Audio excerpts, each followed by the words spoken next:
Kami, pelajar katekisasi CIDI 2023, akan mempresentasikan dengan materi doa yang diajarkan Tuhan Yesus Kristus kepada murid-muridnya.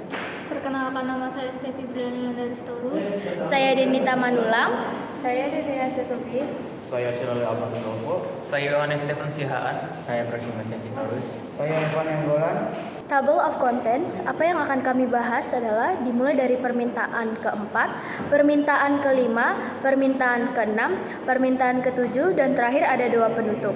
Permintaan keempat dan maksudnya, berilah kami pada hari ini makanan kami yang secukupnya. Maksudnya adalah, sesungguhnya Allah selalu memberi makanan sehari-hari kepada kita, walaupun kita tidak minta, demikian juga kepada semua orang yang jahat. Tetapi kita minta di dalam doa supaya Dia membimbing kita untuk menyadarinya dan untuk menerimanya dengan ucapan syukur dan terima kasih. Itulah yang kita mintakan. Apakah yang dimaksud dengan makanan sehari-hari?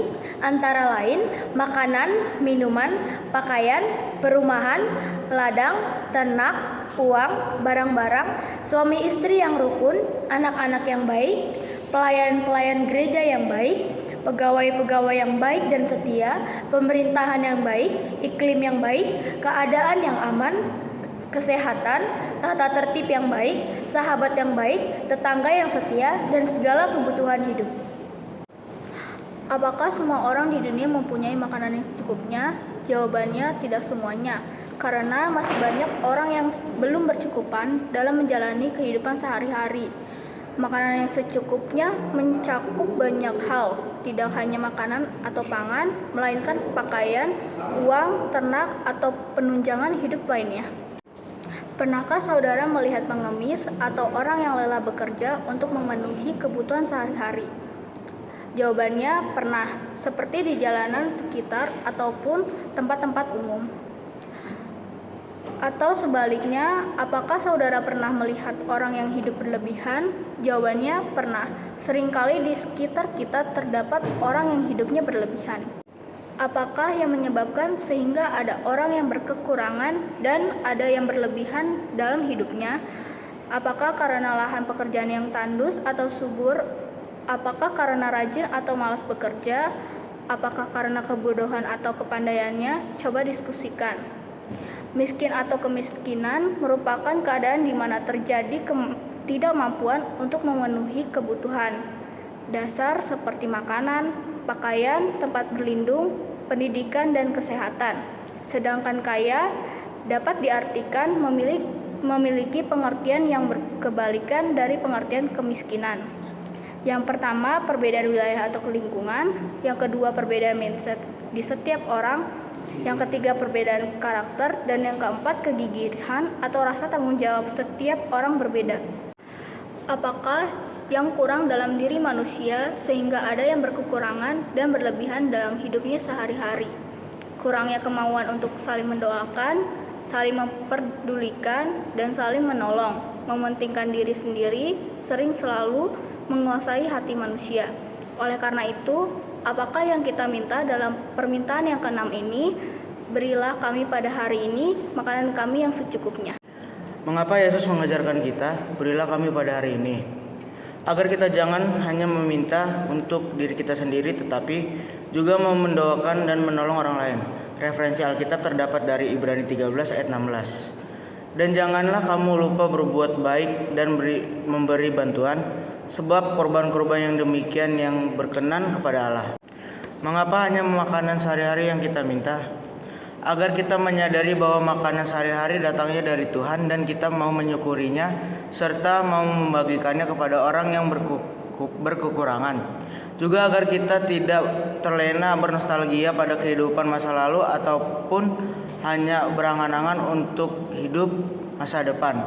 Referensi Alkitab dari 1 Timotius 6 ayat 7-8. Sebab kita tidak membawa sesuatu apa ke dalam dunia dan kita pun tidak dapat membawa apa-apa keluar. Asal ada makanan dan pakaian, cukuplah. Apakah yang dimaksud dengan makanan sehari-hari? 1. Kebutuhan jasmani. 2. Kebutuhan rohani dan sosial atau kemasyarakatan. Contohnya makanan, minuman, pakaian, perumahan, ladang, ternak, uang, barang-barang, suami istri yang rukun, anak-anak yang baik, pelayanan gereja yang baik, pegawai yang baik dan setia, pemerintah yang baik, iklim yang baik, dan semua pelayanan hidup. Mengapa harus kepada Allah kita meminta makanan sehari-hari? Poin A, karena dengan demikian kita mengaku bahwa hanya Allah yang berkuasa memberikannya, dan bahwa bila Tuhan tidak memberkatinya, sia-sialah semua pekerjaan kita. Poin B, dengan demikian kita menyadari bahwa hanya Allah yang memberikan segala sesuatu yang berguna bagi hidup kita, dan juga agar kita mau mensyukurinya. Apakah yang harus kita lakukan agar permintaan keempat ini terlaksana bagi kita? 1. Rajin bekerja dan berdoa. 2. Tidak khawatir dan tidak tamak. Bagaimanakah sikap kita menerima berkat Tuhan? Mensyukuri pemberiannya, banyak ataupun sedikit yang kita terima. Permintaan kelima dan maksudnya. Dan ampunilah kami akan kesalahan kami seperti kami juga mengampuni orang yang bersalah kepada kami. Maksudnya adalah kita meminta di dalam doa supaya Bapa yang ada di sorga tidak memperhitungkan dosa maupun mempertimbangkannya, sehingga menolak permintaan kita, karena kita tidak patut meminta sesuatu maupun mempunyai hak atas yang kita minta itu, tetapi supaya Dia memberikannya semua kepada kita sebagai anugerah, karena kita setiap hari melakukan banyak dosa dan sesungguhnya kita tidak mempunyai hak akan yang kita minta, tapi hanya hukuman saja yang patut bagi kita. Maka hendaklah kita juga mengampuni dengan hati yang sungguh dan selalu bersedia berbuat baik kepada mereka yang bersalah kepada kita. Bagaimanakah perasaanmu bila saudara berdosa terhadap orang lain? Merasa gelisah dan tidak enak hati akibat dosa yang kita lakukan dan terdapat rasa penyesalan dalam diri. B. Bagaimanakah perasaanmu bila orang lain berdosa kepadamu? Merasa kecewa karena tidak menyangka bahwa orang lain berdosa terhadap saya. C. Pernahkah saudara memohon keampunan dosamu dan dosa orang lain terhadapmu? Pernah, tentunya. Terkadang kita mengalami pemohonan maaf atau saling memaafkan terhadap kita sendiri, karena ada rasa bersalah dalam diri sendiri maupun orang lain. D. Jika demikian, apakah yang perlu saudara minta dari Tuhan? Kebaikan hati, penguasaan diri agar kita bisa dilepaskan daripada dia. Permintaan kelima, apakah yang kita akui di dalam permintaan kelima ini? Kita mengaku bahwa kita adalah orang berdosa dan keinginan daging yang jahat selalu menguasai hati dan pikiran kita. Apakah yang seharusnya Allah perbuat bagi kita yang berdosa ini? Allah akan menghukum kita dan tidak mau mendengar doa kita. Jika demikian, apakah yang kita mohonkan dalam permintaan kelima ini? Kita memohon belas kasihan agar Allah mau mengampuni dosa-dosa kita. Bagaimanakah kita memohon belas kasih Tuhan? Kita memohon dengan segenap hati dan mau mengampuni dosa orang lain serta melakukan yang baik kepada semua orang. Apakah Allah mau mengampuni dosa kita bila kita tidak mau mengampuni dosa sesama kita? Tidak, sebab Tuhan berkata, "Jikalau kamu tidak mengampuni orang, Bapamu juga tidak akan mengampuni kesalahanmu." Apakah yang harus kita lakukan setelah mendoakan permintaan kelima ini? Kita tidak boleh menganggap remeh akan kasih karunia Tuhan yang telah mengampuni dosa kita. Dan jangan lagi mengulangi perbuatan dosa dan mau mengampuni orang lain. Permintaan keenam dan maksudnya, dan janganlah membawa kami ke dalam pencobaan. Maksudnya adalah, sesungguhnya Allah tidak mencobai seorang pun, tetapi kita minta di dalam doa supaya Allah melindungi dan memelihara kita, sehingga iblis, dunia, daging kita tidak akan menipu maupun menyesatkan kita ke dalam kepercayaan yang salah, keputusasaan, dan hal-hal yang sangat memalukan dan bercela. Dan sekiranya kita diserang oleh hal-hal tersebut, pada akhirnya kita masih dapat mengalahkan serta memperoleh kemenangan darinya. Apakah di semua tempat dan waktu kita dapat jatuh dalam pencobaan? Pencobaan bisa datang dari mana saja dan kapanpun itu, sehingga membuat kita bisa jatuh ke dalam berbagai pencobaan. Tetapi pencobaan bukan datang dari Tuhan, melainkan berasal dari niat dan muslihat iblis yang berusaha untuk berperang menjatuhkan kita. Apakah yang membuat kita jatuh dalam pencobaan? Godaan dan keinginan daging yang membuat kita jatuh dalam pencobaan, seperti suatu magnet yang besar yang menarik kita ke tempat yang tidak kita inginkan, membuat kita terdorong masuk dalam pencobaan. 3. Apakah gambar porno atau percakapan porno dapat membuat kita jatuh ke dalam pencobaan? Bisa, karena gambar porno atau percakapan porno tersebut langsung merespon pikiran sehingga tidak ingat ajaran Tuhan. Pernahkah saudara diajak temanmu berdusta atau mencuri? Apa akibatnya? Pernah. Saya menghancurkan kepercayaan orang lain terhadap saya. Oke. Jika demikian, apakah yang kita minta dalam permintaan ke-6? Semoga iman kita semakin kuat sehingga kita semua terhindar dari pencobaan. Berapa macam pencobaan dalam hidup kita? Ada 2. Yang pertama, pencobaan yang mengakibatkan kebaikan, dan yang kedua, pencobaan yang membawa kita kepada kejahatan atau dosa. Apakah pencobaan yang mengakibatkan kebaikan? Yaitu pencobaan yang memurnikan iman, misalnya kemalangan dan kerugian. Apakah pencobaan yang membawa kita kepada kejahatan? Yaitu pencobaan yang mengakibatkan kebimbangan, kekhawatiran, frustasi, keputusasaan, atau tindakan-tindakan kejahatan. Dari pencobaan yang manakah Tuhan mau lepaskan kita sesuai dengan permintaan ke-6 ini? Dari pencobaan yang membawa kita dalam dosa. Jika demikian, apakah yang kita minta dalam permintaan ini? Agar Tuhan melindungi kita bila pencobaan datang menerpa, juga agar Dia mau menolong sehingga kita menang dalam pencobaan itu. Permintaan ke-7 dan maksudnya. Tetapi lepaskanlah kami daripada yang jahat. Maksudnya adalah, kita minta di dalam doa seperti semua yang telah kita minta terdahulu, supaya Bapa yang di surga melindungi kita dari setiap kejahatan tubuh dan roh, godaan kekayaan, dan kedudukan yang tinggi.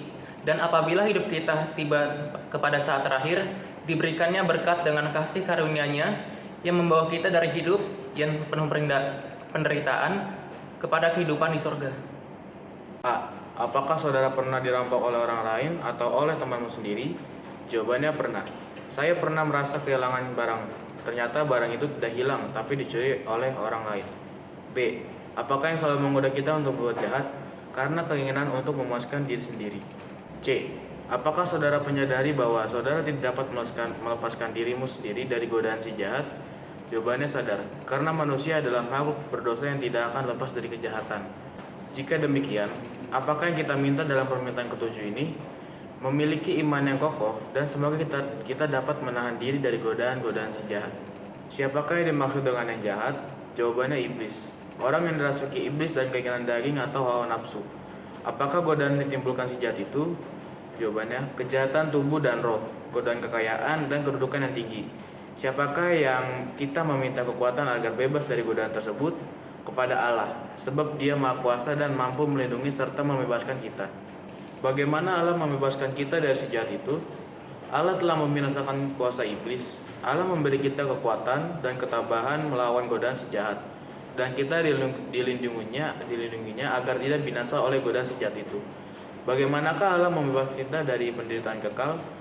Allah membebaskan kita dari perasaan takut akan kematian, sebab Dia telah mengalahkan kematian melalui kebangkitan Anaknya Tuhan Yesus Kristus, dan Dia menunggang kita dalam pengharapan akan kebangkitan kelak. Doa penutup dan maksudnya amin. Karena Engkau yang mempunyai kerajaan dan kuasa dan kemuliaan sampai selama-lamanya. Amin. Maksudnya amin adalah amin, yaitu ya sesungguhnya permintaan didengarkan, supaya saya menjadi yakin bahwa permintaan saya dikabulkan dan didengar Bapa yang di sorga, sebab Dia sendirilah yang menyuruh kita meminta, dan Ia telah menjanjikan untuk mendengarkan doa kita. Apakah arti doa penutup itu? A. Doa penutup tersebut adalah kesaksian bahwa Allah yang Maha Kuasa akan mewujudkan semua permintaan kita. B. Juga merupakan janji yang meneguhkan hati bahwa Allah akan mengabulkan semua permintaan kita. Poin C. Dan juga merupakan pujian kepada Allah yang penuh kasih dan yang melindungi seluruh ciptaannya. Apakah isi dari doa penutup itu? Doa penutup menyatakan mengapa kita menyampaikan seluruh permintaan kita kepada Allah, yaitu karena hanya Dia yang mampu dan mau memberikan segala permintaan kita, karena hanya Dialah yang mempunyai kerajaan, kuasa, dan kemuliaan sampai selama-lamanya. Apakah artinya amin? Ya, sesungguhnya permintaanmu didengarkan. Mengapa kita harus mengatakan amin? Agar kita sungguh-sungguh percaya bahwa Allah mendengarkan permintaan kita dan berjanji akan mengabulkannya, sebab Dia sendiri yang mengajar kita untuk berdoa kepadanya. Horas, horas, horas.